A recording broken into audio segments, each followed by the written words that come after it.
ಮಹಾಕುಂಭ ಮೇಳದಲ್ಲಿ ಈ ಹುಡುಗಿ ಹೆಸರು ಮೊನಾಲಿಸಾ ಅಂತ ಇವಾಗ ಸಿಕ್ಕಾಪಟ್ಟೆ ವೈರಲ್ ಟ್ರೆಂಡಿಂಗ್ ಆಗ್ತಾ ಇದೆ. ಸೊ ಫಸ್ಟ್ 2 ಡೇಸ್ ಚೆನ್ನಾಗಿಯೇ ಇತ್ತು, 2 ದಿವಸ ಚೆನ್ನಾಗಿತ್ತು. ಹುಡುಗಿ ಖುಷಿಯಾಗಿದ್ಲು. ಓಕೆ, ಹುಡುಗಿ ಕಣ್ಣು ಸಖತ್ತಾಗಿದ್ದಾವೆ, ಬ್ಯೂಟಿಫುಲ್ ಆಗಿದ್ದಾಳೆ ಅಂತ ಎಲ್ಲಾ ಮೀಡಿಯಾದಲ್ಲಿ ಫುಲ್ ವೈರಲ್ ಮಾಡ್ಬಿಟ್ರು. ಇವ್ರು ಆಕ್ಚುಲಿ ಮಹಾಕುಂಭ ಮೇಳದ ಎಲ್ಲ ಮ್ಯಾಟರ್ನ ಬಿಟ್ರು, ಆ ಭಕ್ತಿ ಎಲ್ಲ ಬಿಟ್ರು, ಈ ಹುಡುಗಿನ ತೋರ್ಸಕ್ಕೆ ಪ್ರಸಾರ ಮಾಡಕ್ಕೆ ಸ್ಟಾರ್ಟ್ ಮಾಡಿದ್ರು.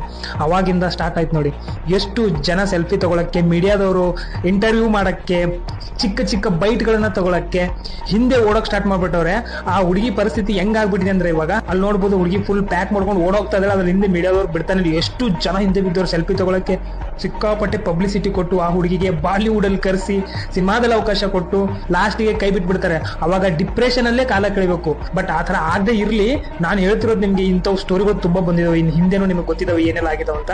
ಸೊ ಈ ತರ ನೋಡಿ, ಈ ತರ ಪರಿಸ್ಥಿತಿಗಳು ಏನ್ ಮಾಡೋದು, ಜನ ಮಾಡೋದು, ಜಾತ್ರೆ ಮಾಡೋದು. ಅಲ್ರೋ ಮಹಾಕುಂಭ ಮೇಳ ನೋಡಕ್ ಹೋಗಿದ್ದೀರಾ ಅಥವಾ ನೀವು ಆ ಹುಡುಗಿ ಹಿಂದೆ ಬಿಡ್ತಾನೆ ಇಲ್ಲ, 1000 ಜನ ಸೆಲ್ಫಿ ತಗೊಳಕ್ಕೆ ಬೆನ್ನತ್ ಬಿಟ್ಟಿದ್ರೆ ಮಹಾಕುಂಭ ಮೇಳ ಜನರಿಗೆ